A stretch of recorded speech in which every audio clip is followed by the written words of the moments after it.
camera's there, it's fine. But if you want, there's a lot of room. See an engine move out to the end if you way out to the left.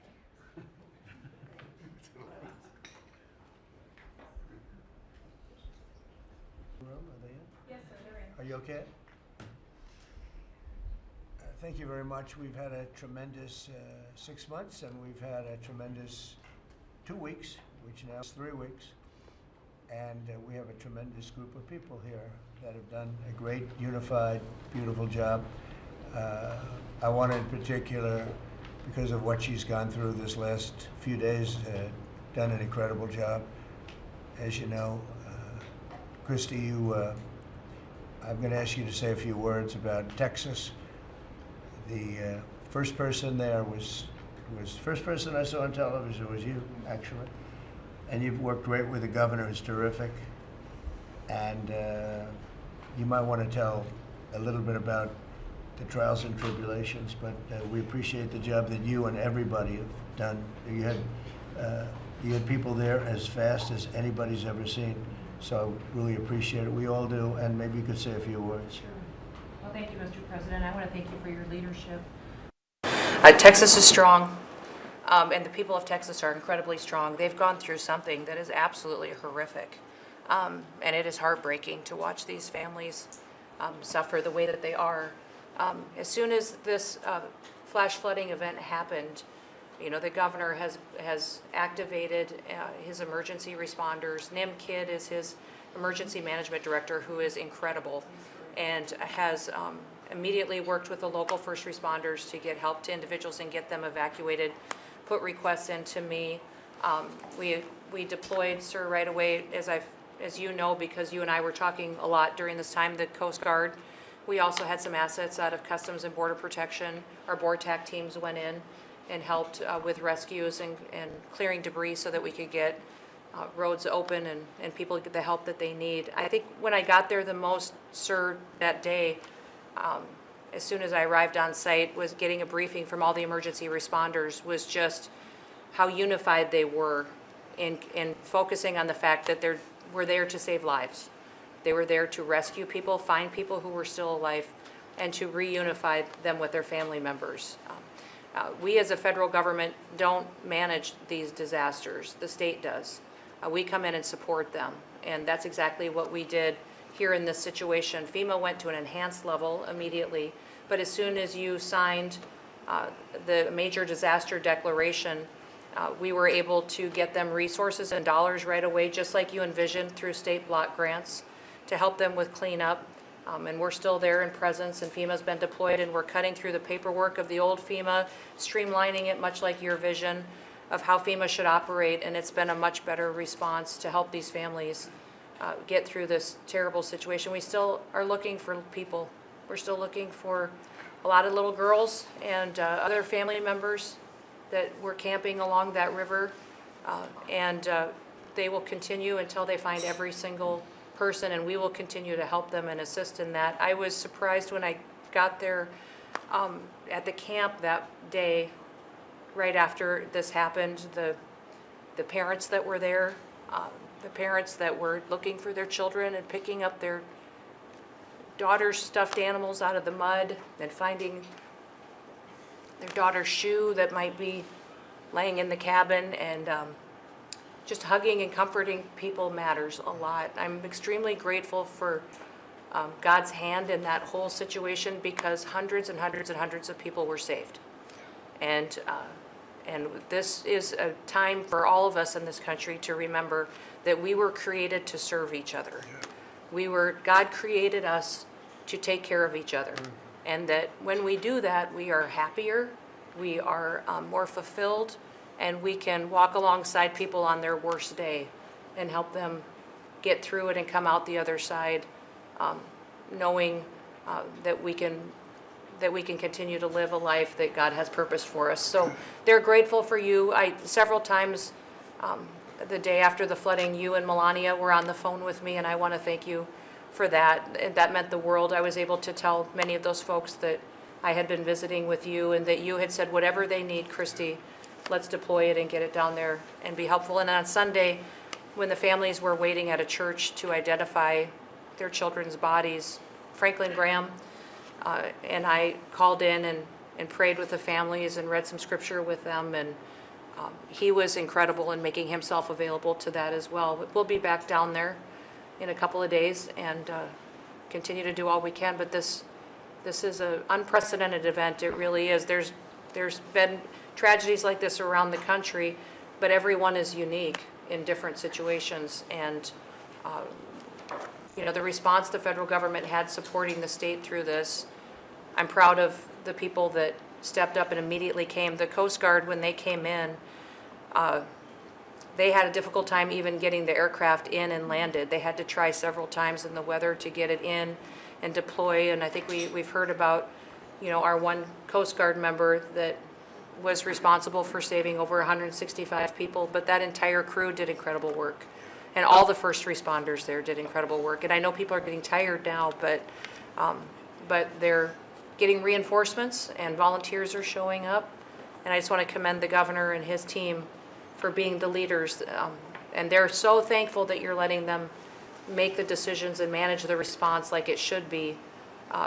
And then us supporting them with the resources of the federal government. We've already deployed dollars to the state, much like the block grants that you've talked about. Right. So they're grateful for that, sir. There's never been a wave like this outside of the breaking of a dam, because this was almost a wave that ended up being 30 feet high, more actually. Now with a dam you can understand it, but this approached almost with that speed. When you see a dam break, it's not a pretty sight. It wipes out everything, and this is the kind of thing that built up so fast.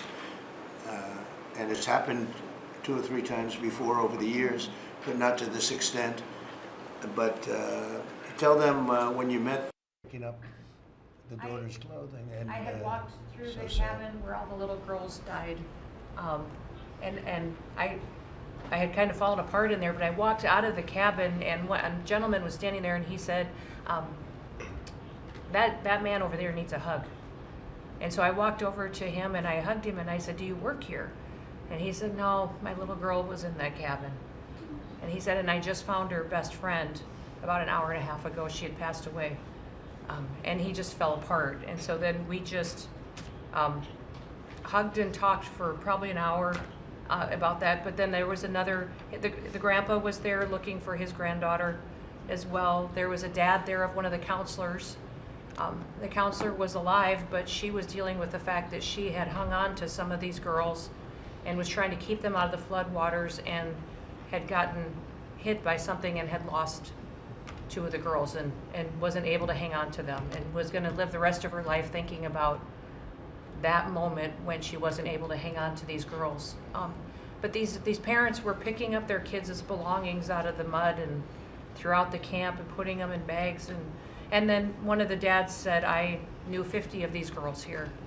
So I knew that was her dress and my daughter's friend's dress, so he was picking it up and putting it in a bag to return to her parents. And so it was and then the director was there comforting everybody who had lost his father the night before too, and he was still there trying to facilitate all of these parents grieving their children and find them.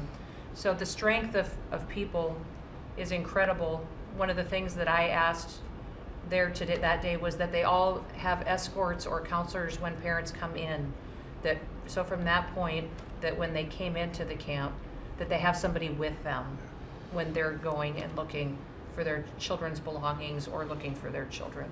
And so very emotional, but also just so tragic. The relationship with Texas and the governor has been obviously very good for years with me, but the relationship with Texas and their first responders and us with our first responders and lots of other people, and we brought in a lot of helicopters from all over, and we had a lot of helicopters. It was actually dangerous, a lot of helicopters up there, but they were real pros, and they were responsible for pulling out a lot of people, and we got them there fast, and Texas had some good ones too, but the response has been incredible, and the fact that we got along so well, I don't know, I don't even think that's a political thing, but we got along so well, and it was so unified. I think a lot of lives have been saved. That could have been as bad as it was, and you could have lost double or triple. This thing was just really horrible. Well, congratulations on a great job, and appreciate it. I know you're going down. I'll be going down on Friday with First Lady. She will be taking a trip, and we don't want to get in anyone's way because that's what happens. The president goes and everyone's around focused on. I don't want anyone to focus on us, but it's possible they could have somebody saved still. Yes, There's a lot of areas. It's a big area, and probably unlikely at this point, but there could be. I mean, they're thinking there could be the possibility, but what a tragic situation. A good job, and we'll see you on Friday, and we'll finish out the day here. I think you've been reading a lot about, it's a terrible topic when you talk about financial after this, but we have a big country and we've been doing very well. The tariffs, as you know, are starting to come in at record levels. Tremendous amounts of money are coming in to our country. We never did that before. We're not used to it. We only have tariffs going out.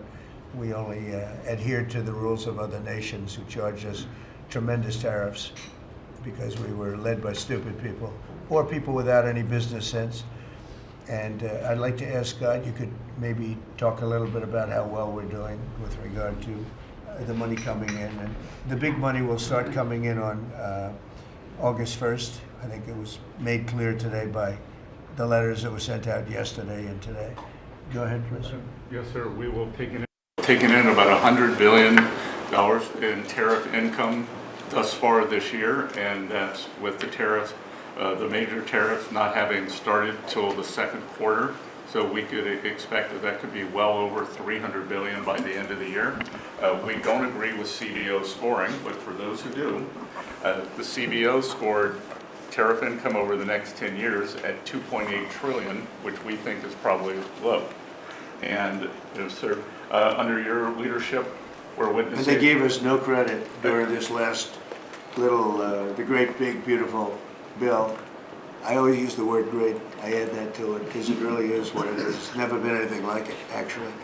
And I want to thank all the Republicans that voted for it. And I want to, scold the Democrats because they're voting for tax cuts. They're voting for no tax on tips, no tax on Social Security, no tax on overtime, and many, many other things far more important than that. Great health care. And frankly, every Democrat should lose their election because it was purely political to vote. They were told not to vote for it. So think of it, we got 218 to 2, and then with the Senate, we had 50 to 3. Democrats didn't vote at all, not one positive vote, with all of the good things in there. Economic development money, tremendous border money. Mm-hmm. Now you're loaded up on the border. And I need so much of it because we had zero come in last month, so I'm not sure how much of it we want to spend. You may think about that. You may actually think about saving a lot of money because the wall's been largely built and it obviously worked, but you may want to think about that. But so I think it's incredible when I watch the Democrats, and they have standard lines like they had Russia, Russia, Russia. They had the laptop from hell. It all came from Russia. They make things up and they go with it, and they feed it to you people in many cases. And they said, "Here's a line," and I hear the new line is death. Oh, it's death. Everyone's going to die. It has nothing to do with death. In fact, we're saving our country. Death is from allowing 25 million people into our country, of which 3 or 4 are stone cold, hard criminals. 11,888 are murderers, many of them committing more than one murder. That's death, and the Democrats did that. Joe Biden did that by allowing people to come in here, just totally unchecked, unvetted, open borders, open borders. The whole world was dumped into our country, from prisons, from gangs, from mental institutions. We have many people walking the streets, walking in areas that we don't know anything about, that came out of insane asylums. They released the insane asylum population into our country, and it's amazing the job that you and Tom Homan are doing, by the way, on that. but we have to get them out, and we have no choice. We have to get them out, and we are getting them out. And so, Pete, you want to tell them about our great military and how well we did with respect to the bombers and the B-2? We had the pilots here 2 days ago, and they were incredible people. Go ahead. Yes, sir. Truly a historic mission. It demonstrated the skill and courage of the United States military. From those B-2 pilots and families that we had a chance to meet, sir, to the fighter pilots, to the refuelers, to the maintainers, to the air defenders who defended the base. What was demonstrated on the world stage was American military might and capability. And it wasn't just Fordo and Esfahan and Natanz that took notice in Iran. It was the rest of the world, that we have a decisive commander-in-chief willing to use these capabilities, which are the best in the world. As the president pointed out, no one else could have done what America did there on that night, and everyone took notice of that. With the One Big Beautiful Bill, sir, we've got $150 billion additional to invest in Golden Dome and all the other weapon systems and stockpiles and shipbuilding priorities of yours. Another month, another historic recruiting bump. It's not just the Army and the Marine Corps anymore, it's the Navy, the Air Force, and the Space Force, all historically ahead of where they've ever been. So historic spirit inside the military. We had a chance to be at NATO, Marco and I, and see how the world responds to us saying it's time for you to shoulder the burden and take the lead for your continent. That only happens with President Trump leading.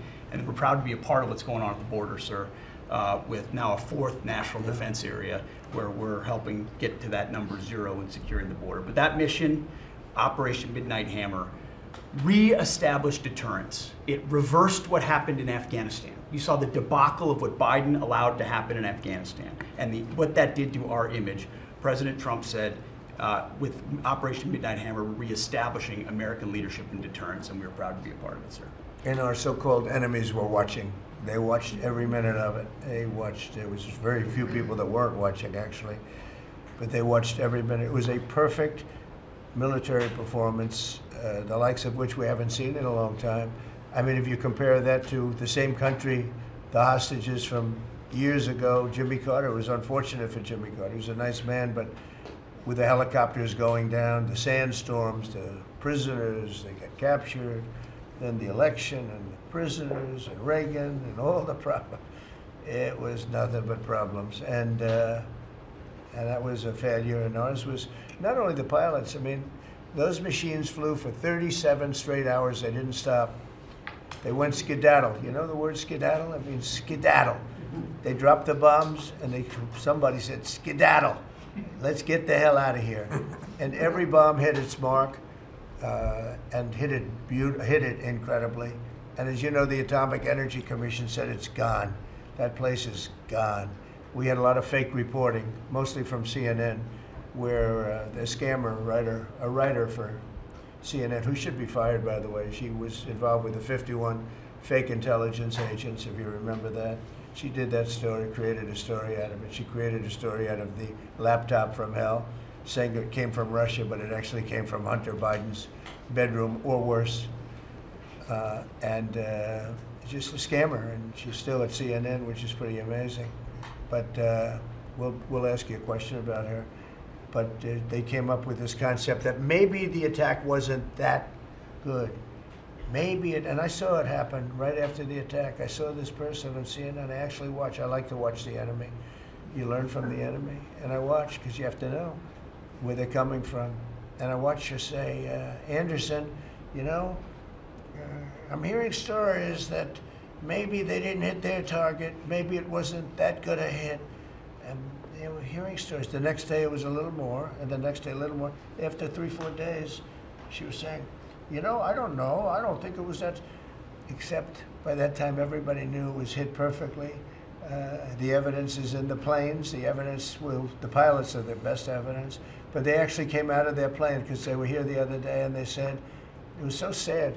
We did such a good job. We flew into very dangerous airspace. I'll never forget, we were in the Situation Room, and they said they have entered Iranian airspace, and everyone took a deep breath because they had more missiles pointed at them, but the equipment is so good, it's stealth, way up in the air, and it was stealth, and they went right through that, and they sort of, by the time they found out they were there, they were already gone. That was the word skedaddle, get the hell out of here. But they were right in the most dangerous airspace in the world, and they took those big, beautiful, very fast, they're unbelievable planes. I mean, they become really beautiful works of art. You know, I always thought they sort of were cool, but now they look better than just cool, don't they, huh?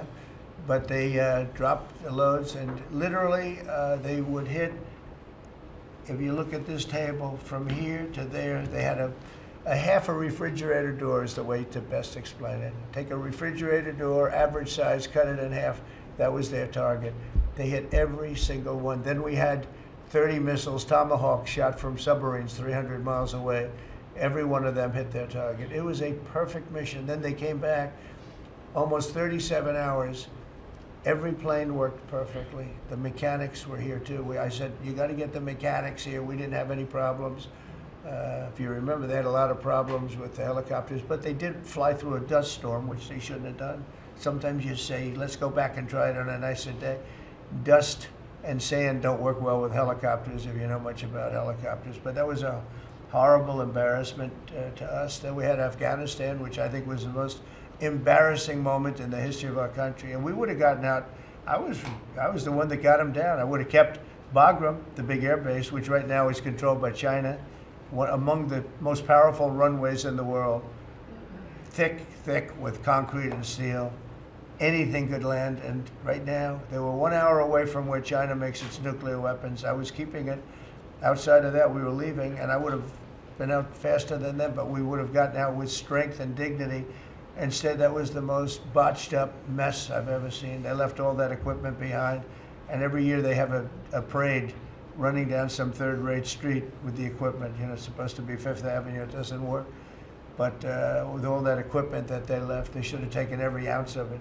I was taking every ounce. I said every screw, every bolt, every nail you take out of there. And Millie said, I remember one time, sir, we're better off leaving the equipment.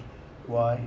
Well, it's cheaper. I said, cheaper? You mean it's cheaper to leave a $150 million airplane rather than flying it into Pakistan or India or someplace, or just flying it straight home? It's cheaper. Yes, sir. That's when I knew he was an idiot. Didn't take long to figure that one out. But they left all that equipment, but they left their dignity behind. It was the most embarrassing moment, in my opinion, in the history of our country. Not that we got out, we should have not been there, but that we got out the way we got out, with great embarrassment and death. You had 13 young people. I've gotten to know their families very well, but you had hundreds of people killed that nobody talks about. You had the other side, many people were killed. Many people are walking around with no legs, no arms from that whole thing.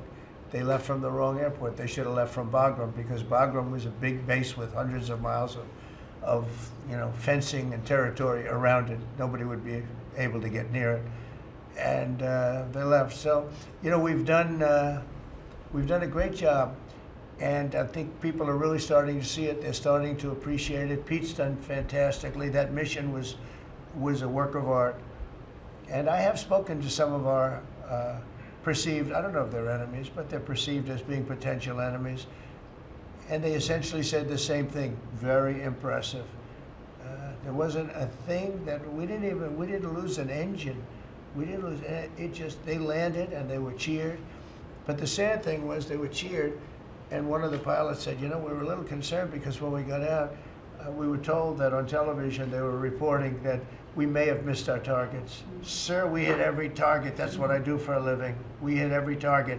In fact, when the bombs hit, a yellow haze came over the horizon that I've never seen before. It just lit up the whole horizon, brighter than the sun. It was like looking into the sun. He goes, we hit our target, because you know what that was exploding. And but they were a little downbeat because they listened to that fake CNN reporting and the fake New York Times. They worked together to try and say that it wasn't perfect. They couldn't say they missed. All they could say is, maybe it wasn't perfect. And you ought to fire that reporter immediately. You should fire her. Real fake. And so I just want to congratulate those pilots. And a lot of people don't like bringing things like that up. I do. I always like confronting, because otherwise the public doesn't know that you're a bunch of crooked people. But they know, they've learned. and the media has to straighten out their act. You know, the media is down to 17% approval. You got to do a little better than that. It's important for the country that you do better. I think they ought to make a lot of changes. I think changes are going to be made to the media, but it's hard to have a really successful country if you have a corrupt media, and we really have a corrupt media. And nobody really knows why. I mean, why would you want to have open borders and criminals pouring into our country? Why would you want to have men playing in women's sports, transgender for everyone? You know, you'll have to figure that out. But some of you don't. I mean, I'm looking at some people, they love the country, but I look at other people and they can't. But we're really proud of our military. It was, and the people that maybe don't like us or want to play games with us, because I think that had you not had the situation in Afghanistan, I don't think Putin would have gone in. I think when Putin looked at how stupid and incompetent that operation was, he said, wow, this might be a chance. And we're dealing with him now too. We're not happy with Putin. I'm not happy with Putin. I can tell you that much right now, because he's killing a lot of people. And a lot of them are his soldiers and their soldiers, mostly. And it's now up to 7,000 a week. And I'm not happy with Putin. Okay, any questions? Yes. Yes, sir. You just said that you're not happy with Vladimir Putin. Is there anything that you plan to do to act on that feeling of unhappiness? Well, I wouldn't be telling you. Don't we want to have a little surprise? You know, one of the things we did with the attack is that, and you asked that question, I didn't mean to be rude, but I'm in a rude because I'm looking at some of these crooked people up here, so I'm rude, but your question was asked very nicely. But one of the things we did is we went over every fact. We wanted to get every fact straight. We wanted to have the distance straight, the number of pilots straight. Everything had to be correct, because we want to be, this was a very important mission. If we failed on this mission, it was beyond the war that, you know, obviously we had with Iran and Israel, and a lot of hatred, a lot of years and years of hatred, centuries of hatred. People have never seen anything like it. So we wanted to be correct with all our facts. So, you know, what I was doing is just asking, it would be great if the media would be correct with their facts. That's all we ask for. So, go ahead. So finish it up. Oh, yes. Just returning back to Russia, if there's anything that you would signal about your displeasure with them. Well, look, I'm very unhappy with them. There's no reason for this. It's turned out to be tougher, but it's only tougher. And I will say the Ukrainians were brave, but we gave them the best equipment ever made. We gave them the anti-tank busters that knocked out tanks. I mean, you just aim them in the direction of the tank and the tank is gone. We gave them missiles, the latest and the greatest. They were able to shoot down a lot of things that would have normally wiped out. You know, probably would have been a very quick war. It would have been a war that lasted 3-4 days, but they had the benefit of unbelievable equipment. And Europe gave them to. We gave them far more because Biden shouldn't have done that. He should have equalized. We should have given them the same, or we should have given actually less than Europe. It affects Europe much more than us, but we're in there for over $300 billion. Europe's in there for over $100 billion, but still, Europe gave a lot. And I will say this, the Ukrainians, whether you think it's unfair that we gave all that money or not, they were very brave because somebody had to operate that stuff. And a lot of people I know wouldn't be operating it. They wouldn't have the courage to do it. So they fought very bravely. But we gave them the best equipment in the world. We make the best military equipment by far. There's nobody close. You look at other equipment from other countries, it's not even close. That's why everybody wants to buy our equipment. And that's why we're going to step up these contractors now that make it, and they're brilliant, but they make it too slowly. And we have to step them up, Pete, and let them make it at a much higher rate. Unfortunately, we have to do that.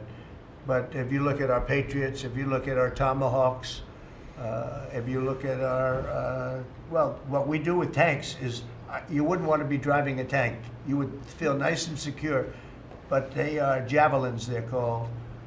And I gave them the javelins. Remember they said Trump gave the javelins and Obama gave them sheets, right? They called Obama at that time. Barack Hussein Obama, if you haven't heard, did a terrible job.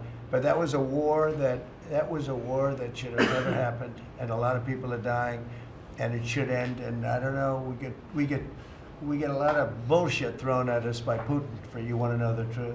He's very nice all the time, but it turns out to be meaningless. Do you want to sanction him? Lindsey Graham has a sanctions bill on Russia. Do you want him to vote? I'm looking at it, yeah, no, I'm looking. The Senate is passing and passed a very, very tough sanctions bill. Yeah, I'm looking at it. Can you sign that? It's an optional bill. It's totally at my option. They pass it totally at my option and to terminate totally at my option. And I'm looking at it very strongly. Yesterday you said you want to see more. Go ahead, please. The Council of Economic Advisors released a new report saying that imported goods have actually decreased in price from December I know, it's not through amazing. March. Well, my question is, With the tariffs. the Fed chairman keeps saying that tariffs are going to cause price increases. Are we Are the talking- prices just not Chairman passed of the through? Fed? Yes, exactly. Well, Are the prices, you do a better job than him. Thank you. Are the prices just not passed through yet? No, I think what's happening is everything's evening out. You know, when we charge, see what people don't understand, the other countries have been charged, almost every country charges us tariffs. We had deficits with everybody for years, for decades. And we were like this big monolith that made bad deals with everybody. We rebuilt South Korea, we stayed there. It's okay, we rebuilt it and we stayed there. And they pay us very little for the military. I got them to pay billions of dollars, and Biden then canceled it when he came in. I said to South Korea, as an example, we give you free military, essentially, very little. And I think you should pay us $10 billion a year. And they went crazy. But they agreed to 3. So I got 3 with a phone call. And I was satisfied. I said, but next year we have to talk. And then we had a rigged election, and we never got to talk. And you know what Biden did? They probably went to him and they said, listen, Trump treated us terribly, and we shouldn't be paying anything, and he cut it down to nothing. So that's what happens. It's ridiculous. That's the other thing. We're talking to countries about contributing to the military, not only just paying more in NATO, but contributing. We have 45,000 soldiers in South Korea. We have 45,000 soldiers in Germany, 52,000 actually. And that's a huge economic development for them. That's tremendous amount. That's like having a city. It's tremendous money for them, and it's a tremendous loss for us. So we're talking, in a very nice way, we're talking to them about it. It's very unfair. We supply the militaries to many very successful countries. I mean, South Korea is making a lot of money, and they're very good. They're very good, but, they should be paying for their own military. President Trump, I ask you a question about Jerome Powell as well, and then a question to the Attorney General. Jerome Powell, and then I have a question for the Attorney General. Jerome Powell, who you've been pressuring to lower interest rates, he's facing accusations of lying to Congress, which is a potential crime about the opulent. Then he should resign immediately. We should get somebody in there that's going to lower interest rates. Do you want congressional Republicans Why don't you to call look for into- his resignation? Do you want congressional Republicans to investigate and It's pursue okay and with punish? me. I think he's terrible. I think, look, we're paying, I call him Too Late. T-O-O, Too Late, like Too Tall Jones for the Dallas Cowboys, right? Too late. He's always late. But he wasn't late with Biden before the election. He was cutting him like crazy. It didn't help too much, did it? But he was cutting him like crazy before the election with Kamala and Biden. He was trying to get them in, I guess. I don't know. He was recommended by somebody that worked for me. I like you better. If I could ask the Attorney General a question too, President. Sure. Your memo and release yesterday on Jeffrey Epstein, it left some lingering mysteries. One of the biggest ones is whether he ever worked for a American or foreign intelligence agency. The former Labor Secretary, who was Miami U.S. Attorney Alex Acosta, he allegedly said that he did work for an intelligence agency. So could you resolve whether or not he did, and also could you say why there was a minute missing from the jailhouse tape on the night of the stabbing? Yeah, sure. If I Pam, could, could I just interrupt for Sure. 1 second? Are you still talking about Jeffrey Epstein? This guy's been talked about for years. You're asking, we have Texas, we have this, we have all of the things. And are people still talking about this guy, this creep? That is unbelievable. Do you want to waste the time, and do you feel like answering? I don't mind answering. I mean, I can't believe you're asking a question on Epstein at a time like this where we're having some of the greatest success and also tragedy with what happened in Texas. It just seems like a desecration, but you go ahead. Sure. First, to back up on that, in February, I did an interview on Fox, and it's been getting a lot of attention because I said, I was asked a question about the client list, and my response was, it's sitting on my desk to be reviewed, meaning the file along with the JFK, MLK files as well. That's what I meant by that. Also, to the tens of thousands of video, they turned out to be child porn downloaded by that disgusting Jeffrey Epstein. Child porn is what they were. Never going to be released, never going to see the light of day. To him being an agent, I have no knowledge about that. We can get back to you on that. And the minute missing from the video, we released the video showing definitively the video was not conclusive, but the evidence prior to it was showing he committed suicide. And what was on that, there was a minute that was off the counter. And what we learned from Bureau of Prisons was every night, they redo that video. It's old, from like 1999. So every night the video is reset, and every night should have the same minute missing. So we're looking for that video to release that as well, showing that a minute is missing every night. And that's it on Epstein. Mr. President, on the tariffs again, on August 1st, you've said is the deadline. What incentives do countries have to negotiate? It seems that deadline keeps moving. It was April 2nd, now it's... We didn't move, no. It's always been August 1st, that's when we're paying. A statement was put out today, and I put it out just to make it clear. It wasn't a change, it was August 1st. We don't change very much, you know. Every time we put out a statement, they say he made a change. I didn't make a change. A clarification, maybe. No, August 1st they pay. And everybody pays, everybody has to pay, and the incentive is that they have the right to deal in the United States. If they don't want to, they don't have to pay, and they don't have to deal here. But if they want to buy and make a lot of money and sell in the United States, they have to do that. You know, if you go back and look at some of the good presidents, our country was the wealthiest, proportionately the wealthiest, from 1870 to 1913. It was an all-tariff country. We didn't have income tax. That came in in 1913. We had tariffs. And we had so much money we didn't know what to do with it. We had, we had a couple of presidents that were very, very strong. McKinley, I guess more than anybody, but he was the tariff king, but he was very, very strong. It's sort of sad. He made a fortune for this country, became very rich, and then Teddy Roosevelt went out and vice president, and he spent the money. And they said Roosevelt was a great president. And let's say he was a great president, but the money was paid by McKinley with tariffs. Tariffs are charged by other countries at levels that are ridiculous. And you know, I call those other countries, to say, and every one of them is willing to give us everything now, by the way, just so you know. Sir, we'll charge you no tariffs, nothing. We'll give you everything. We'll give you access to our markets. We'll give you everything. Is that a correct statement, Scott? Yes, sir. Howard, would you say that's a correct statement? Exactly correct. It's like they just don't, because they're very spoiled, because for years they ripped us off and we didn't have a president that understood it, or Secretary of Treasury or Secretary of a lot of different secretaries are involved, but certainly Commerce Secretary was, you know, not doing their job. I don't know about Kelly, she's small business. We'll keep it that way, okay? Her small business is bigger than almost all big businesses when you add it all up.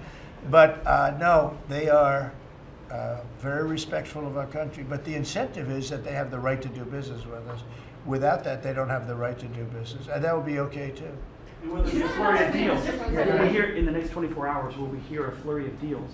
Yeah, we have a lot of them going out, but the deals are mostly my deal to them. We're picking a number that's low. We don't want to hurt them, and fair. We're picking a number that's lower than, in most cases, lower than what they charged us. But it's amazing when you've paid all this money for years and they get one president that's a little bit different and a little tougher on this subject, and they're willing to drop everything they've been charging us for years and years. I mean, we have countries going, we will have you don't have to pay any tariff to come in and do business. They're giving us total access to their countries. They gave us no access to the country. They'd say, well, you cannot go into our country. Okay, good. Now it's, we will give you total access and you don't have to pay any tariffs. But please don't charge us tariffs. And we don't like that deal. So the letters I send out are, we have made some deals. We can make a lot more deals. It's just too time consuming. It just makes it more complicated. And we can do things over the years too. You know, we're not hard line.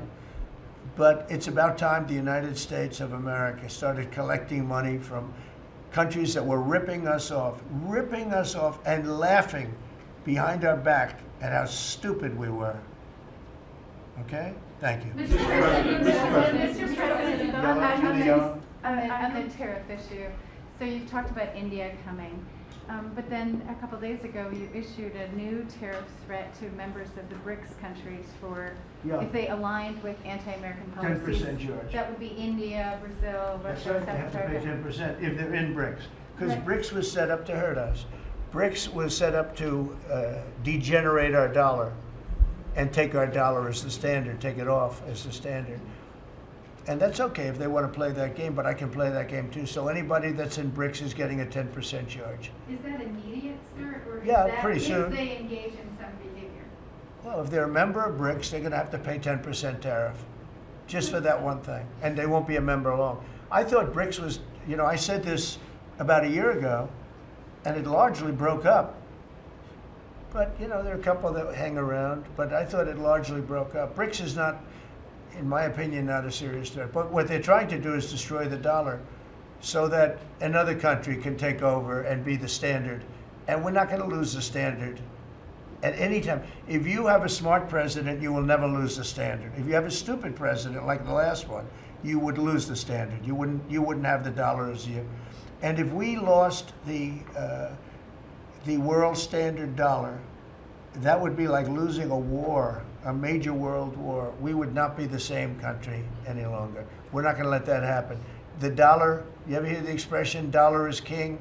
The dollar is king. We're going to keep it that way, okay? And I'm just saying, if people want to challenge it, they can, but they're going to have to pay a big price. And I don't think any of them are willing to pay that price. But a simple question is, does that jeopardize? Thank you, Mr. President. Are you optimistic about reaching a tariff deal with the European Union soon?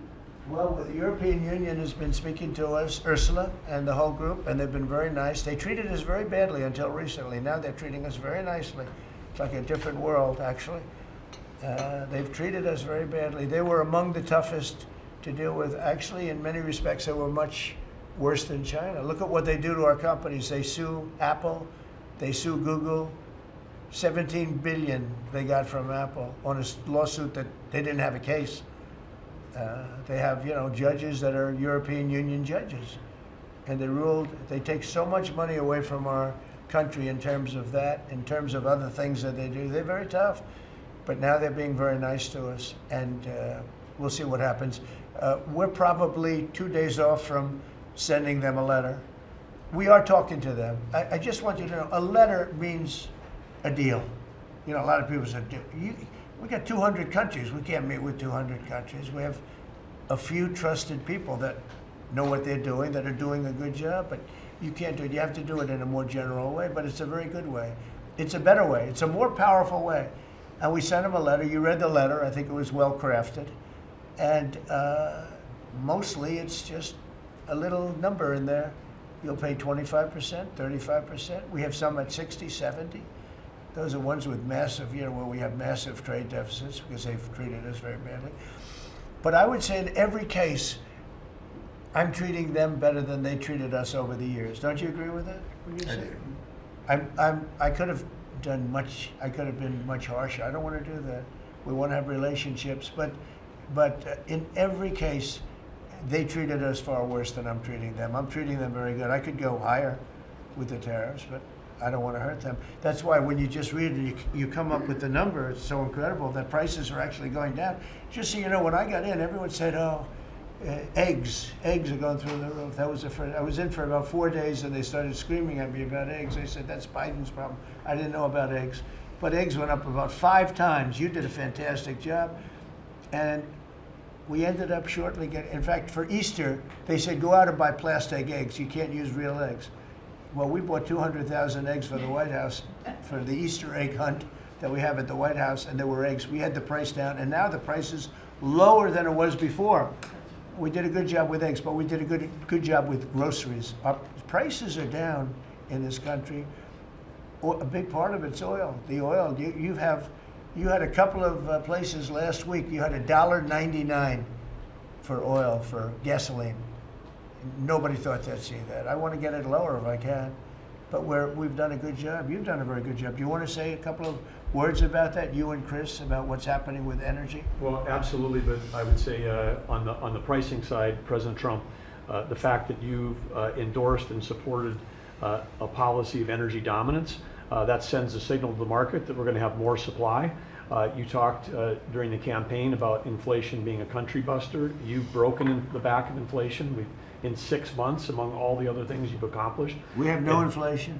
And we've got, and then heading into the 4th of July, these were the lowest gas prices at the pump in 4 years. And again, for Americans, this is like hundreds of billions of dollars that stay in their pockets because we lower the price of gas at the pump. But when we lower the price of energy, it lowers the price of food. It lowers the price of the clothes you wear. It's the biggest thing. It's the biggest thing. It's like a big tax cut. When you get energy down, every 50 cents is like a massive tax cut, and we've gotten it down much below that. You know, we had great energy, great low prices, everything else. When the election turned over, I'm trying to be nice about it. It turned over, shockingly, but nevertheless it happened. Energy started going up, and it went up really bad, and then he went back to the Trump policy. The problem was they didn't know how to do that, and he lost it. He lost that sucker. That big sucker was out of control, and his energy prices went way up, and that's what caused it. But it was also stupid spending. They spent money like, they used to use the term drunken sailors, but I won't use that term. Although it is very descriptive, I won't use that term. I refuse to use it. But they spent money at levels that nobody had ever seen before, and trillions and trillions of dollars wasted on the Green New Scam. Greatest scam in the history of our country, other than maybe Russia, that might have been. But the Green New Scam was the single greatest scam in the history of our country, and continues to be, but it's weakened badly. It's hobbling along because people are they're finally getting it. But they spent trillions of dollars on the Green New Scam, getting nothing for it. Devised by a couple of young people that weren't even good college students, you know?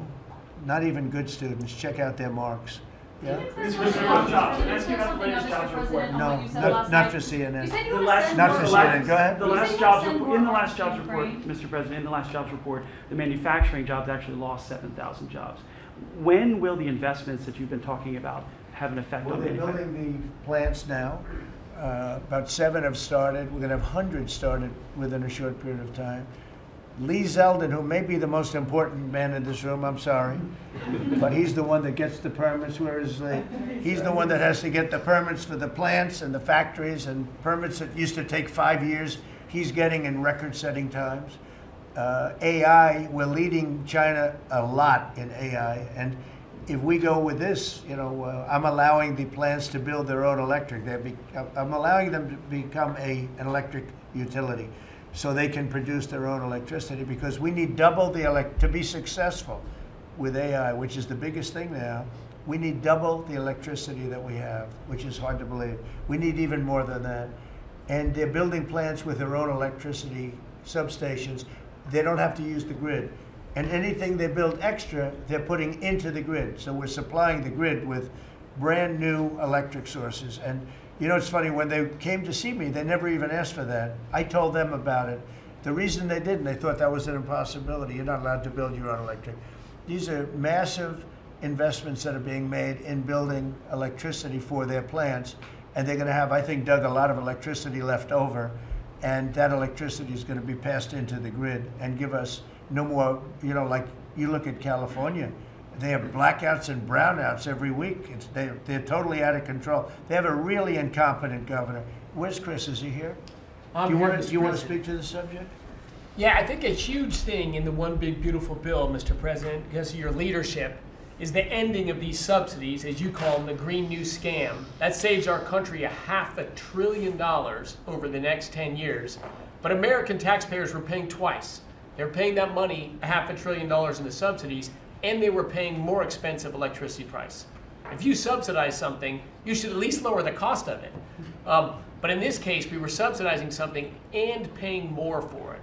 So the one big beautiful bill had two huge things: ending wasteful spending. Wind, solar, and batteries combined are 3% of U.S. total primary energy. 3%. For $1 trillion, another $500 billion coming. It's just not a good investment, hurting our businesses, hurting our consumers. And the one big beautiful bill also unshackled oil, gas, and coal development in the United States, onshore and offshore. Secretary Burgum has been working tirelessly on how, by getting the government out of the way, private businesses will develop more resources in the United States, lowering costs for American consumers and making much better leverage for the United States to help our allies abroad and reduce the power of our adversaries abroad. So just a huge win on the energy front all around, and I thank you for your leadership. We're setting records now on energy, and there'll be nothing compared to what they'll be in about a year from now, but we're setting records. And wind is a very expensive form of energy. It's very bad for your beautiful surroundings, the plains and the valleys, and the birds are dying all over the place. You know, the whole thing is a disaster. They're almost exclusively made in China. Not that I have anything against China, because I don't have a great relationship with President Xi, but I asked him, how many wind farms do you have? He makes them, but they don't have a lot of wind farms, I'll tell you, very, very few. And wind is tremendously expensive and is very ugly. And if you own a house that's inside of a windmill, your house is worth less than half. And you hear noises. And interestingly, in New England, you probably read, where for 50 years they had 2 whales washed up, 50 years. And last summer, they had 14 washed up. Now, I'm not saying that's the wind farm that was built, but maybe it is, right? Probably is. It's tremendously expensive, and it can only be done with subsidy. You know, I know a man that's in that business, and one of the biggest in the world actually runs a company that builds these stupid windmills. And he said, I hate the business because it's the only energy where you need subsidy. He said, energy shouldn't need subsidy. You should make money with energy. So wind. The other one is the solar, those big solar fields. They're taking our farmland. Our farmers are like mortified by it. They hate it. It's very, very inefficient and very ugly too. You know, probably better than a windmill, but you go around and you see all these things that are 3 miles long by 3 miles wide, and you say, what the hell is that? And it's a lot of plastic from China. It's plastic, black plastic from China. Now, we want to be smart. We're going with, look, China right now is building 58 coal-fired plants, 58 big ones. They have 62 on the books to build. We've reintroduced clean, beautiful coal, because you know you can do a lot with coal now. Clean, beautiful coal, and natural gas, and all of the other things that we have. But we don't want wind, and we don't want solar, because they're a blight on our country. They hurt our country very badly, and smart countries don't use it. Solar sounds good, I will say, and I like, on occasion, you'll see a roof which is made as solar brick, but it's a smaller use. We need the kind of thing that's going to fire up our plants, and it's not going to be wind, you know, that's very intermittent, as you probably know. But they've spent a fortune. They've spent trillions of dollars on this stuff. And I'll just give you one other story. A friend of mine is a very successful guy. He went back to see his mother in Minnesota. He hadn't seen her in a long time. And he wasn't back for 10 years, which isn't a nice story. I mean, you don't see your mother for 10 years. She's got some difficulties, which I know the guy, he does have some difficulties. He's very successful, but probably not the nicest person. It was actually longer than 10 years, but he went back and he told me he wanted to go and look at the valley. There's a valley in Minnesota that he thought was so beautiful. And I hadn't seen it in a long time. He's driving along the road. He said, oh my, I'll use the word gosh, oh my gosh. He said, oh, he said, it looked like a junkyard. You had 159 windmills. They were all over the place. Some were old, some were newer, different companies, different shapes, different sizes, different colors. Many of them were terminated. Terminated meaning closed. You can't take them down because the environmentalists don't let you bury the blades because they're made out of a fiber they say is bad for the earth. So they want you to put them up, but they don't let you take them down. But many of them were turned off. He said it looked like a junkyard. Go to Palm Springs, California, and take a look at that pile of junk. And you go into a wealthy neighborhood. Before you get there, you have to ride through hundreds of windmills that are, most of them are turned off. They're rotting, they're rusting, they're 30 years old, 20 years old, and they have a very short life. You know, those windmills have a very short life, especially the ones that are in the nice salty Atlantic Ocean and Pacific Ocean where the salt just gets under that steel and decimates it. No, it's a horrible, horrible thing for our country. And I speak out. It would be nice to say wind, because it sounds so good, doesn't it, Doug? Wind, wind. But it's not. It's these ugly machines, and they're all made. You got to see, some are a little taller, a little shorter. They're made by different companies. They have different stocks. They have different blades. They have different everything. It is so horrible. And if you look at smart countries, they don't use it. Smart countries don't use it. And we're now a smart country. We're not a. We're a brilliant country. We're not smart. We're brilliant now. We're going to be a brilliant country. We have to be, because we have to catch up for some really stupid people that did a bad job. Yes, Brian? Yes, Mr. President, I've got a quick comment, some feedback as a native Texan, someone that I grew up bringing my kids to a camp very near the affected camp now. Thank you on behalf of Texas. I've gotten hundreds of messages that want to thank. It's if you're in the cabinet room, you can tell the president and his team on behalf of Texans, thank you so much for the quick response and the loving, the hugs. I saw that you gave. Two quick questions. I saw a Palestinian senator. His name is Schumer. He's a great Palestinian. No, he's a Palestinian. He's become a Palestinian. He's abandoned the Jews.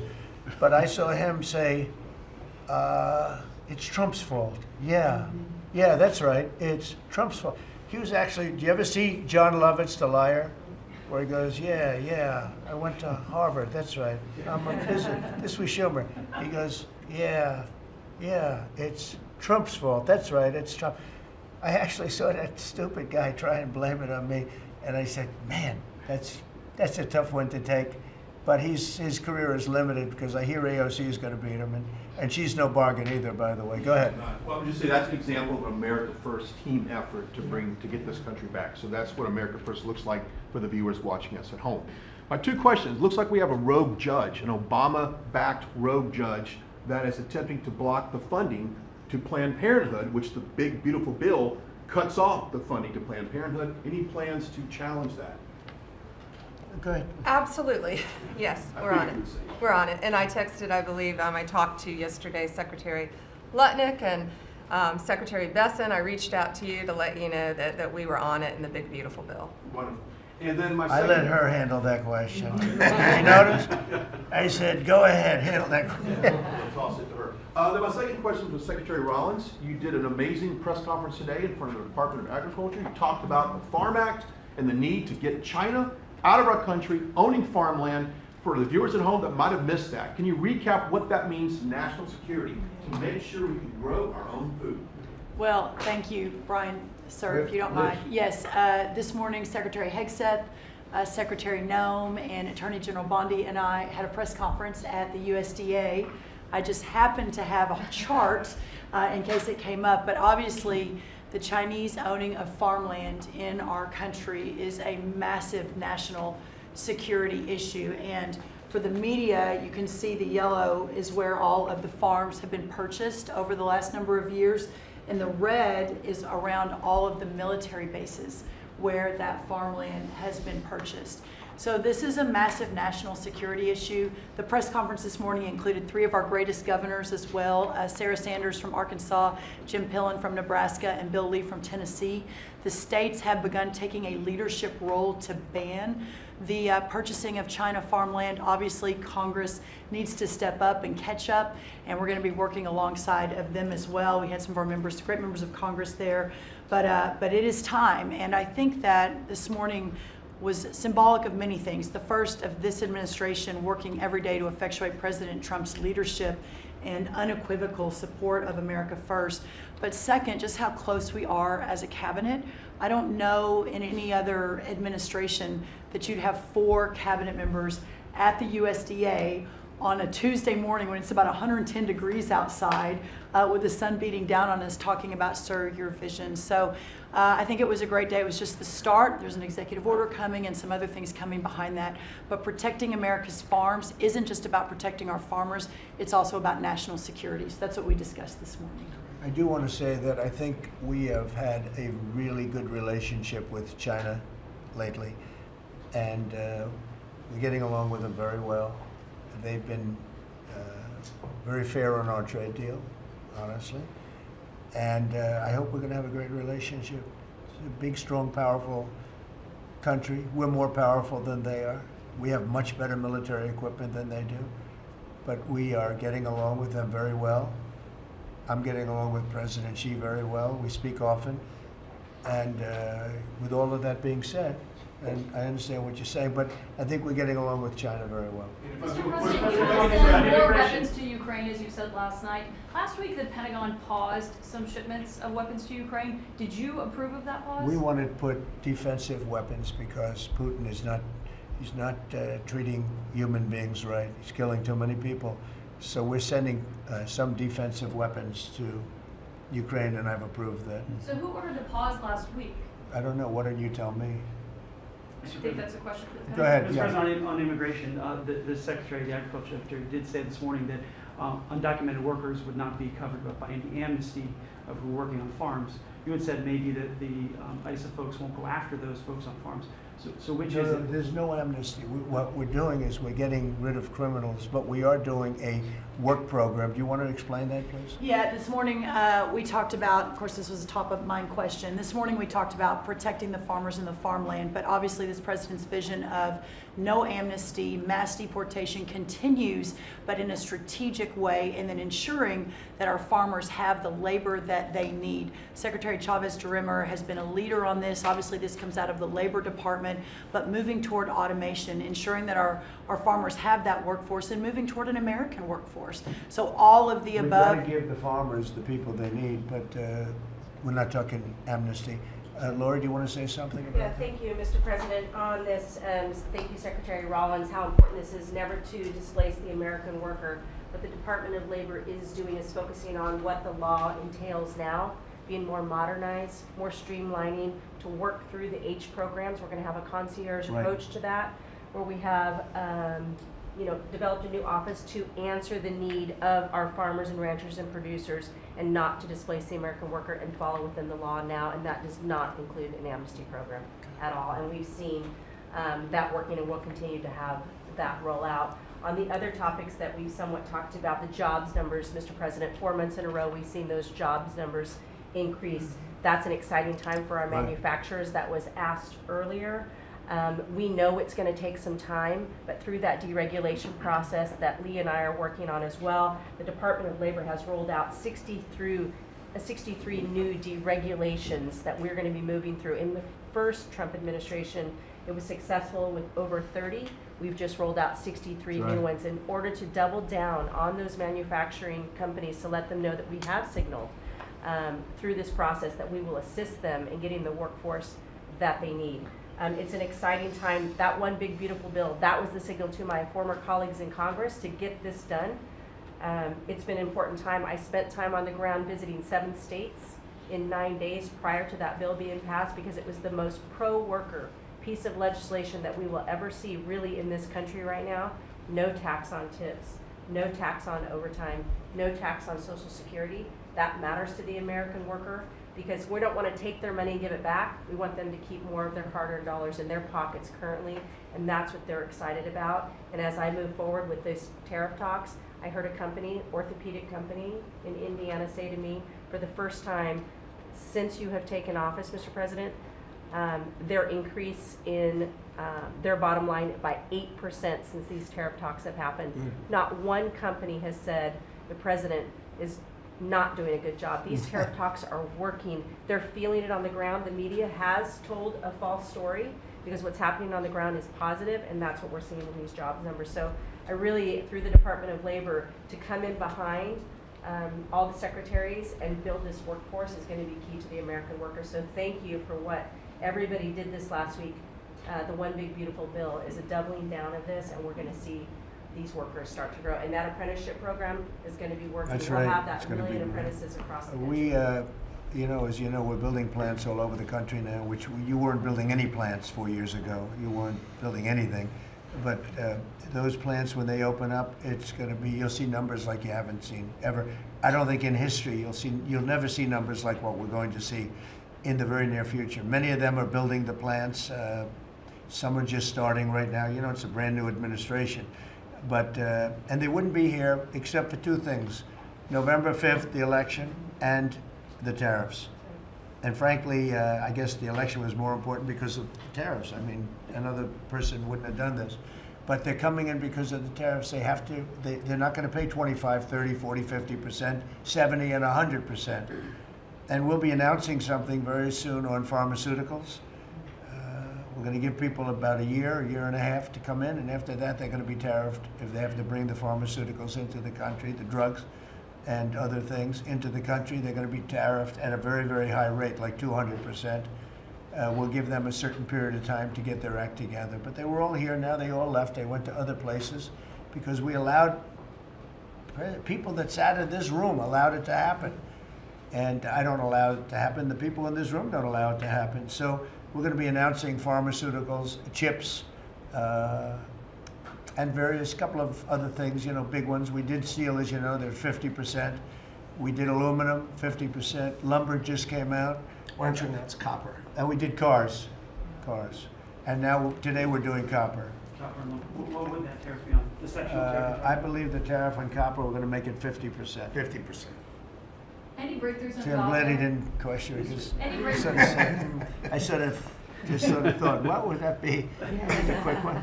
I didn't have much time, but he agreed with me. That's why he's ours. Right? Any breakthroughs on Gaza with the Prime Minister, and there's reports that you're meeting with Netanyahu again tonight. Is that accurate? I am. He's going to come over again tonight. We're talking about Gaza, mostly Gaza right now.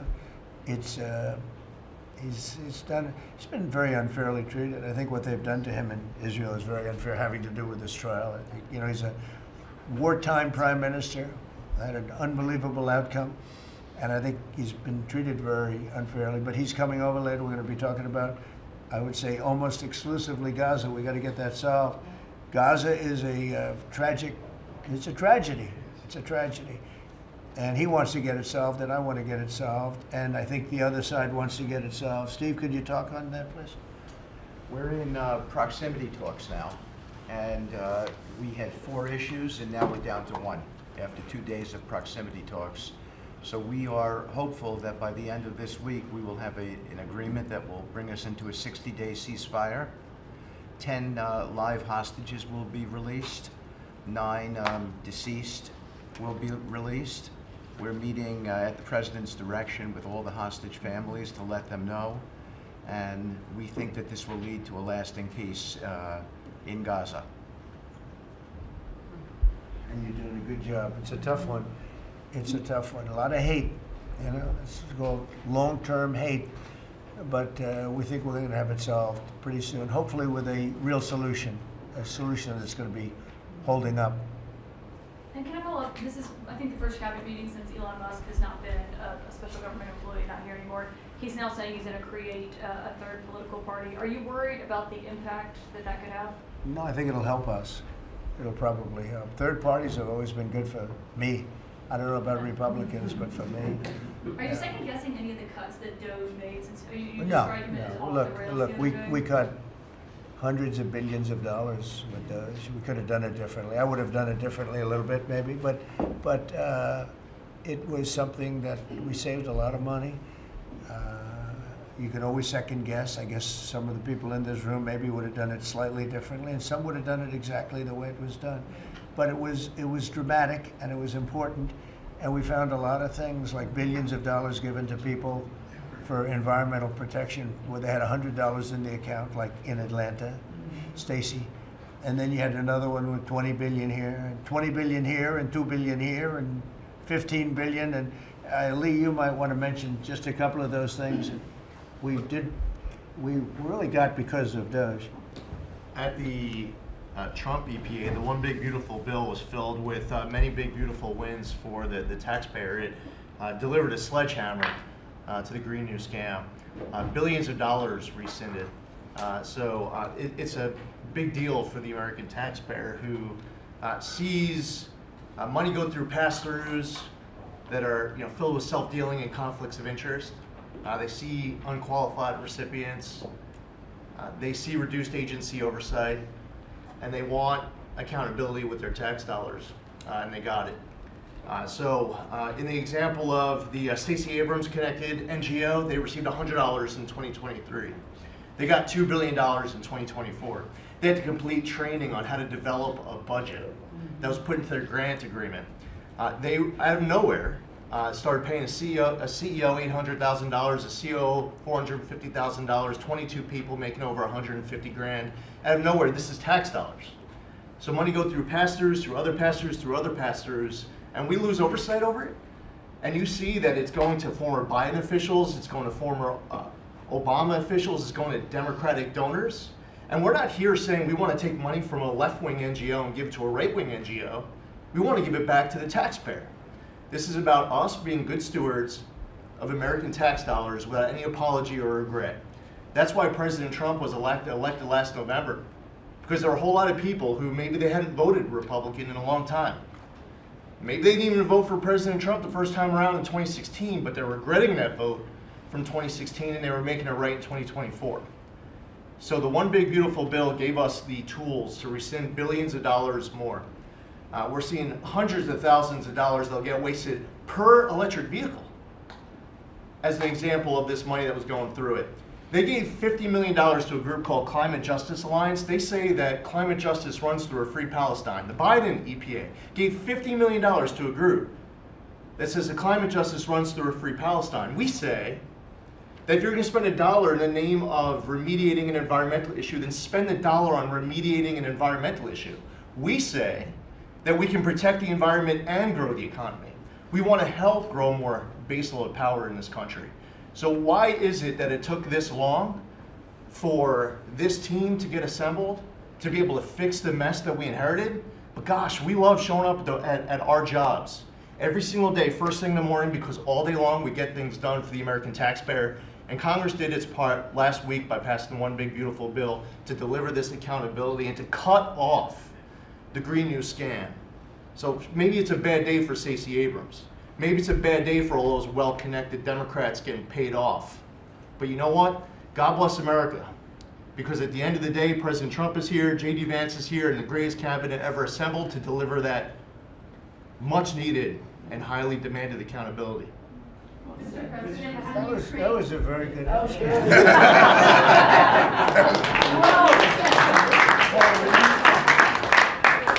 And that's from the heart. That's from the heart. On Ukraine, the Ukrainians have asked the International Court to go after Russia for using toxic chemicals in the fight. Germany and Germany and the Netherlands have had intelligence saying that. What does U.S. intelligence believe, and what do you believe about the use of chemical weapons? And would you agree that that's the case in court? Well, I'd ask John maybe to discuss it if you'd like, John. Well, Mr. President, obviously chemical weapons, if it's documented in its use, it's illegal. It's against all international laws of armed conflict and treaties. And obviously I can't share in this room with this audience the intelligence that I can share with you privately, but obviously you're not going to stand or allow for any violations of international law by anyone. That's right. Thank you. Could I ask Sean to Department of Transportation, Sean Duffy, former great congressman, very popular, decided to go out and make a couple of bucks. He made a lot. Then he got bored with that, though. He likes serving people better, the people. And could I ask you to just discuss a very important subject to me, and that's the modernization of our equipment at airports so that planes aren't crashing into each other and bad things don't happen. It should have been done many years ago. We were going to do it, and then the election precluded that, unfortunately. But we're doing it now. Could you tell them where we are? Yeah, if I can start with Newark. You guys all covered what happened in Newark. We had outages for a couple of 30-second outages a couple months ago. We have, in 2 months, Mr. President, it's historic speed, laid new fiber lines for communication and tested those in the next month. So those new lines for the Philly Tracon that controls the Newark airspace, they're up and running, lightning fast speed. June was the most on-time June ever in the history of Newark for air travel. So that's going incredibly well. By the way, we shouldn't have dealt with this because Joe Biden and Pete Buttigieg had moved the center from New York to Philadelphia. They didn't test the lines. They didn't do the work, which is what brought us all these problems. But in the big beautiful bill, we got $12.5 billion. This is a historic investment in air traffic control. And so what the money is going to allow us to do is move from copper to fiber all over the country. So new copper lines. We think we can do that in 1.5 to 2 years. We have radar that dates back to the 1950s, some of it from the 60s and 70s. We get brand new radar across the country as well. We have some infrastructure money to build TRACONs and centers, the en route centers that control the traffic across the country. So this is a massive new start to rebuild air traffic control. And again, this is dilapidated. Americans think that their government takes care of them and makes the investments that are necessary to make the country work. And for 30, 40 years, the investments weren't made. And so under your leadership and direction, we are making those investments. And per your direction, right now we are interviewing what we could call a general contractor or an integrator. One company to manage. It's a massive project. The FAA is not qualified to manage this kind of a project. So we are now going through the process of finding who that one company will be to manage the whole project. We'll interview those companies together and make that selection. So we'll write one big beautiful check to one beautiful company that'll be responsible for this this whole build. But if I could just make one last point, this is not enough money. We're going to need more. But this is a massive new start. The biggest investment. We'll need some more money on top of it, but a great start from the big beautiful. It's a starter. It was very important to us, and just to cover that, there have been accidents, and my pilots, I would often hear them say, "Oh, good," and they would use a different system, a different country to land in New York. They'd use the radar and other things from a different country. I said, "What's that?" He says, "Oh, our system is so bad," and I knew that we were all set to start, and Boot at Edge came in, and what they did was so crazy because they hooked it copper into fiber, into steel, they had all different systems. They had hundreds and hundreds of contractors, different contractors for different airports. They spent billions of dollars, and they made the system worse because you can't hook copper into fiber. That doesn't work that way. You just can't do it. It's not doable, but they tried to do it. Didn't work out too well. And in the end, it was just a complete disaster. We want to have one great company. Now, Raytheon's going to bid, IBM's going to bid. We have 5 or 6 bidders that really are good and do this stuff.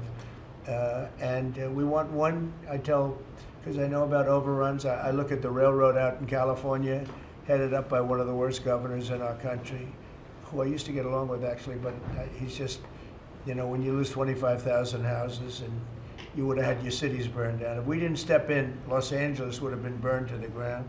But you look at that, and I said, I really know how to build, and you got to have one guy, one contractor, one great one, whether it's IBM or Raytheon is good, but you have 4 or 5 that are really, really great, and they're all bidding against each other. But you don't want to have one doing the wire and one doing the digging and one doing the demolition and then they're all saying they all blame each other because they're saying they were late and therefore you have to pay me millions of dollars more money. I know the system so well, and we're going to have a great company do the whole thing. We're going to get a fantastic price. Maybe we'll get them, they're very big and very strong, and maybe we'll get them to make a contribution toward getting it done at the right price. But we're going to have a great system. When we finish, we will have the best system on earth, done by one of the 2 or 3 best companies. There are only a few companies can do this. This is not. But if you would have seen what this other group did, they were going crazy. They had, I heard 3,000 contractors And then when it all came together, guess what? It didn't work. It's a disaster. So we're going to have in a pretty short period of time, so it'll take us about 2 years to build it, and we'll have a contract given out probably over the next couple of months. We have some great bidders, some great companies that want to do the job. You're going to have great air traffic control. Yes, can I just make one last point on this? So the last administration signed a contract with an American company to fix the copper to fiber, and that contract was a 15-year contract. The system is failing today, but that's how idiotic and incompetent the last administration was. And under your leadership, we're saying, listen, we don't have time. We don't have 15 years. We don't have 5 years. We have to do it right now. And so the president always talks about on time and on budget. We have embraced that. We are going to be on time and on budget. And by the way, you mentioned a train out in California. Stay tuned for, probably give us 5 days and you'll have an answer on what's going to happen with the $4 billion that we potentially have invested on a train that's going to go nowhere. It's going to be $120 billion that'll never connect San Francisco to LA. Again, the last administration wasted so much money on projects that never work. If you're going to have high-speed rail, you're going to invest billions, we should actually have high-speed rail in America, not boondoggles that fund political friends and allies and family They have members. from San Francisco, inside of San Francisco to inside of Los Angeles.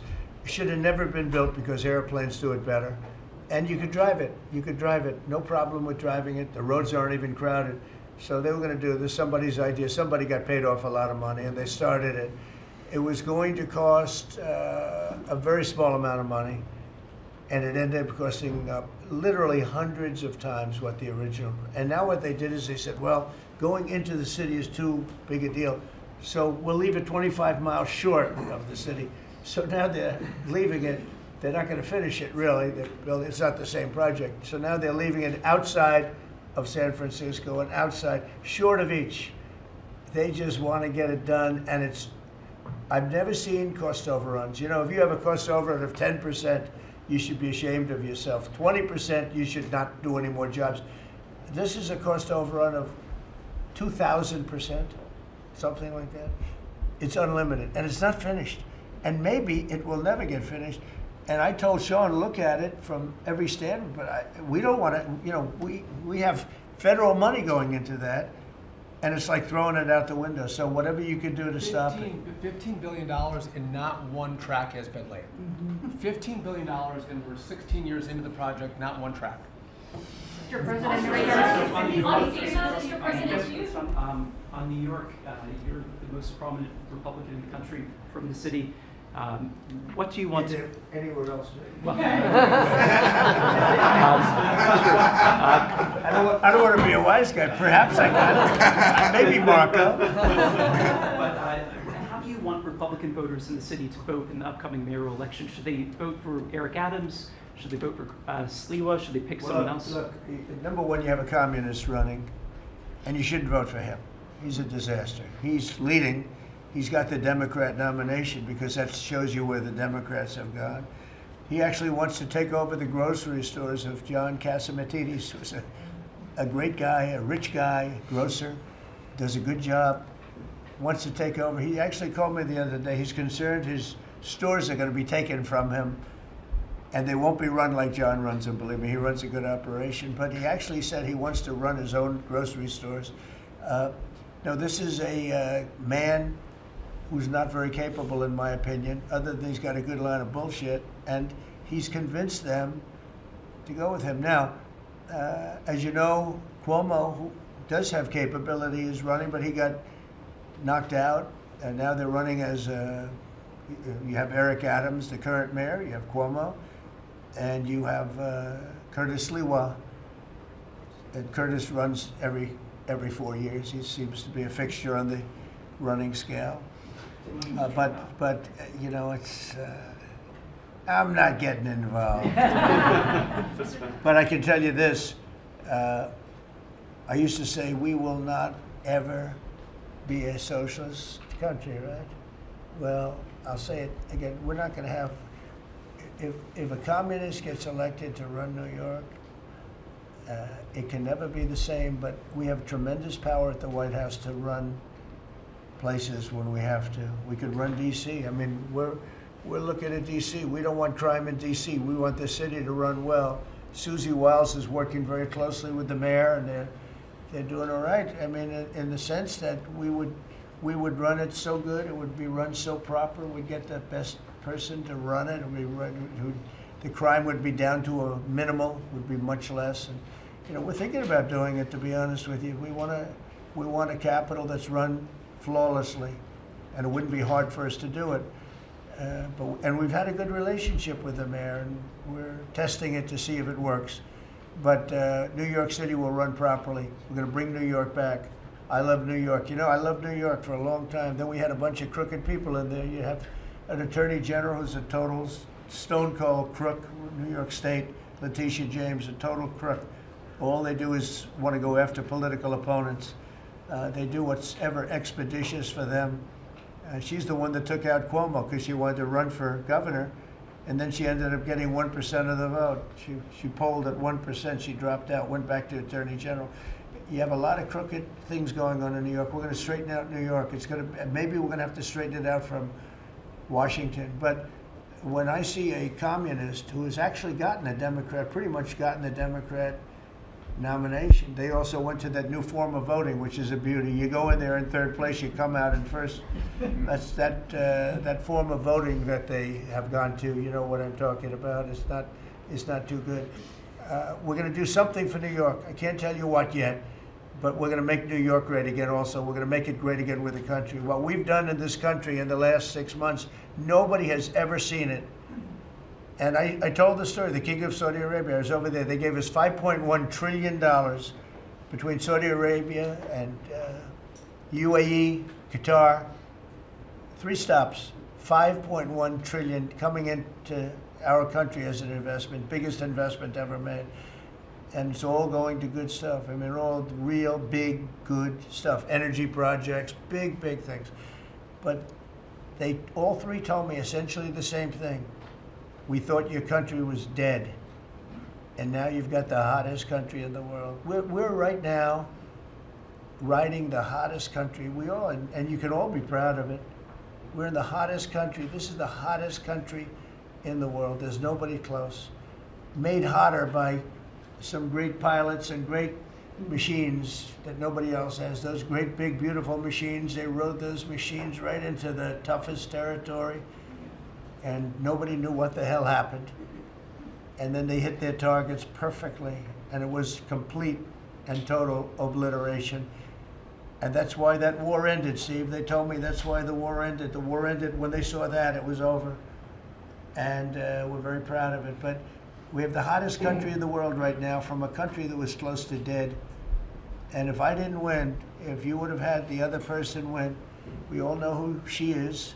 Whether it was she or Biden, they're the same. He may have been more competent than her, and that's hard to believe, right? But if you had that ideology in, I don't believe you would have had a country anymore. I think you would have had a country that was broken up.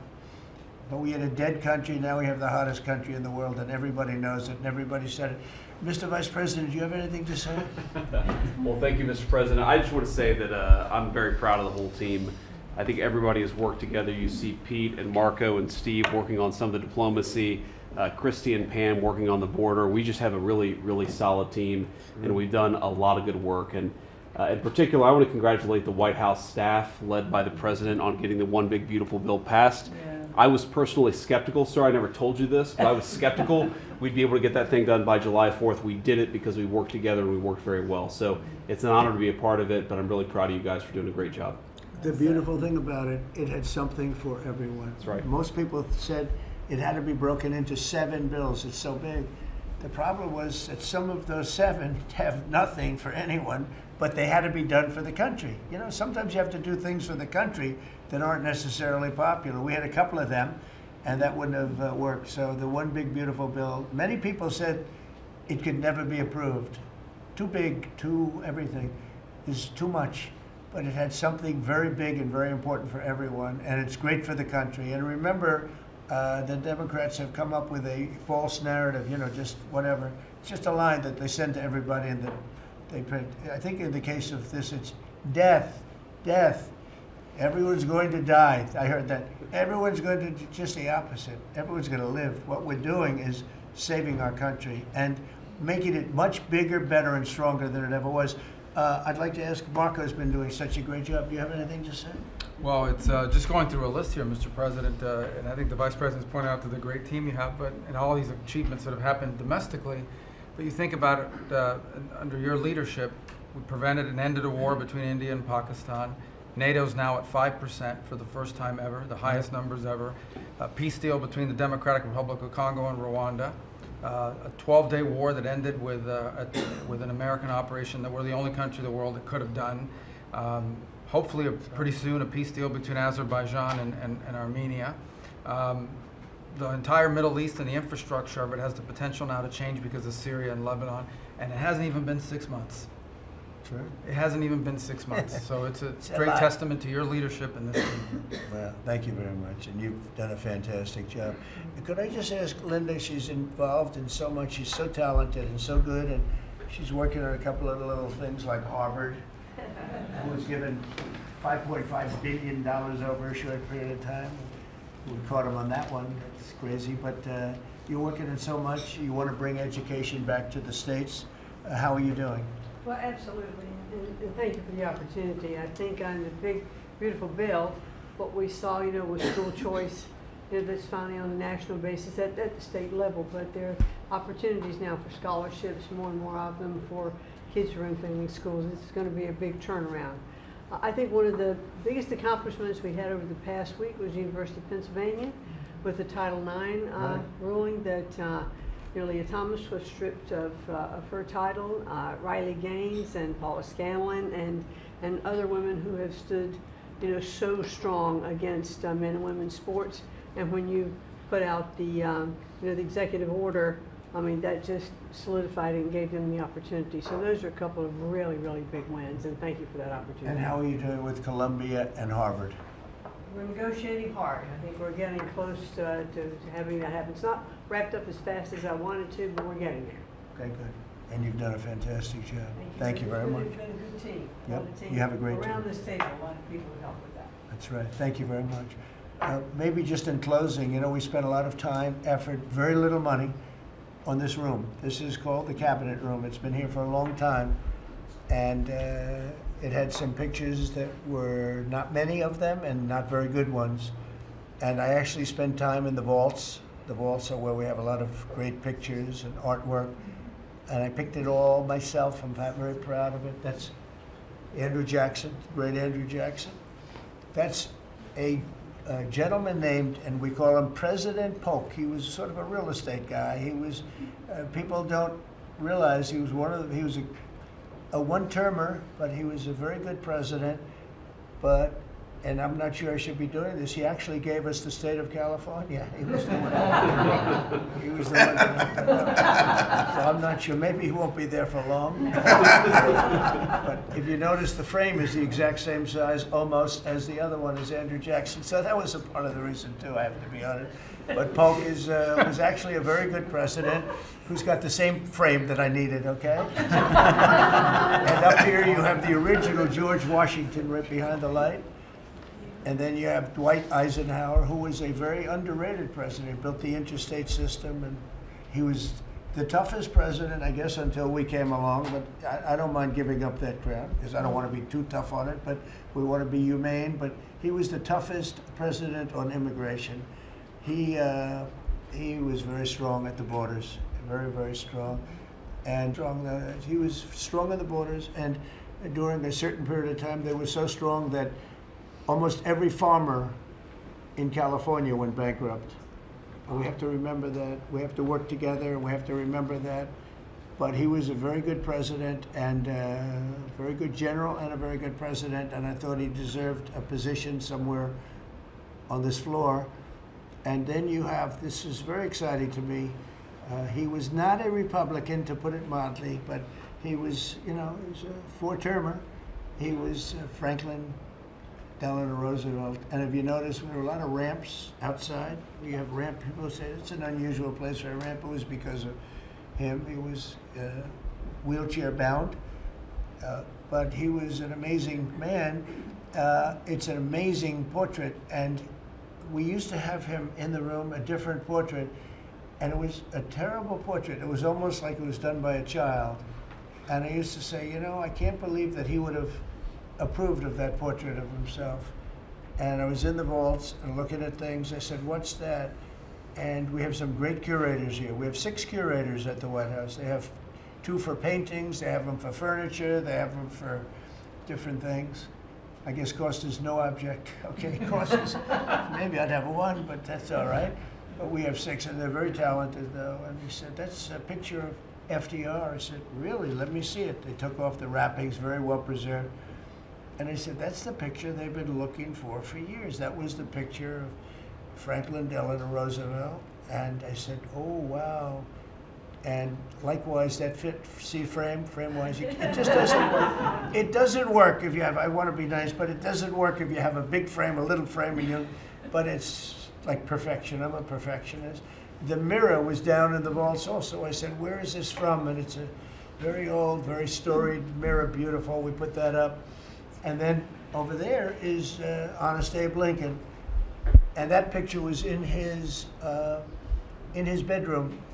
And we thought that this would be a very important place because this is where wars are ended. I'm not going to say wars are declared. I'm going to say wars are ended, okay? We'll be positive.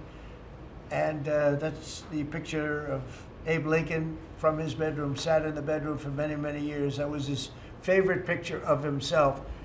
And the Lincoln bedroom's very famous. You remember when Bill Clinton had it and he rented it out to people, okay? We don't do that. But it's an incredible room. And we took that picture from his bedroom. That's Abe Lincoln. And then over here you have John Adams, and it's, they were the first occupants of the White House, 1800. And John Quincy Adams, Mrs. Adams, they were the first occupants. So we have them looking at each other, and in between their stare is Abraham Lincoln trying to make peace. And that picture was in a room that I have that was not important, like the cabinet. I gave it up. I said, I have to give it up because that's one of the greatest pictures of the White House. The White House is tremendous art. And the Oval Office, when we're there, we'll go over that. That's really been something. Then we got the drapes, so we got the whole thing. We got new drapes. We got new, wasn't a big expense, very, very small. And we took some of the chinaware and silverware and trophyware, they call it, from the vaults, and we had it cleaned up. Hadn't been shined up in 100 years. Some of this has sat in the vaults for over 100 years. Amazing. Over 100 years. Many of the pictures that were put up in the Oval Office as an example, those two as an example. So he was president. They moved in 1800, and he won the election, I believe, in November of 1800, John Quincy Adams. And we thought that would be, he was considered to be a good president, and he was the first occupant of the White House, so it sort of made sense. And I love the frame of those pictures. Look at those frames, you know? I'm a frame person. Sometimes I like frames more than I like the pictures. And we have the flags of the Marines, and Space Force now has its own flag. I'm very proud of Space Force, but the Army, Navy, Air Force, Marines, Space Force, the whole thing. And Coast Guard is right there. You never forget the Coast Guard. They do a great job. So we have the flags throughout the office. And it's really become quite a beautiful place. I don't want to tell this, Marco pointed it out. I was going to leave the clock. So as president, you have the power. If I go into the State Department or Department of Commerce or Treasury, if I see anything that I like, I'm allowed to take it. Do you believe this? So I'm in Marco's up. I see this gorgeous clock, grandfather clock, and there it is. I said, Marco. He didn't know about it. I had to read him the rule and regulation. I said, Marco, I love this clock. Look at it. It's beautiful. He said, what clock? I said, the clock that's in the other room is incredible, and nobody gets to see it there. Marco, I tried to talk him into it first, and it sort of worked, and then I had to use a little more. I said, I'd love to take that clock out and put it in the cabinet room. He said, no, are you serious? I said, Marco, I have the right to do it, Marco. And he said, all right, what the hell? So that's his contribution to the cabinet room. But it's, by the way, it's an incredible clock. And, you know, it's an important room. So you may see it again. Maybe we'll move it back someday. Anyway, so that's pretty much it. But it really is great. Here we put on, you know, these lamps have been very important, actually. Whether people love them or not, but if you see pictures like Pearl Harbor and Tora Tora Tora, you see movies about the White House and where wars are being discussed, oftentimes they'll show those lamps or something like those lamps, something that looks like them, probably not the reals, because I don't think they were allowed to. This is a very important room. This is a sacred room, and I don't think they made movies from here. You never know what they do. But they were missing medallions. See the medallions on top? They had a chain going into the ceiling. And I said, you can't do that. You have to have a medallion. They said, what's a medallion? I said, I'll show you. And we got some beautiful medallions. And you see them. They were put up there. It makes the lamps look better. So we did these changes. And, you know, when you think of it, the cost was almost nothing. We also painted the room a nice color, beige color. And it's been really something. The only question is, will I gold leaf the corners? You could maybe tell me my cabinet could take a vote. You see the top line moldings, and the only question is, do you gold leaf it? Because you can't paint it. If you paint it, it won't look good because they've never found a paint that looks like gold. You see that in the Oval Office.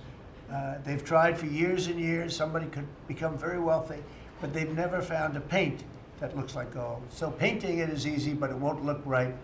And the question is whether or not we should gold leaf it. Linda, do you have an opinion? I gold leaf it. You like it the way? No, I gold leaf it. You'd gold leaf it? Yeah. Who would gold leaf it? Could I raise you? How about, would you gold leaf it? I was going to ask about McKinley.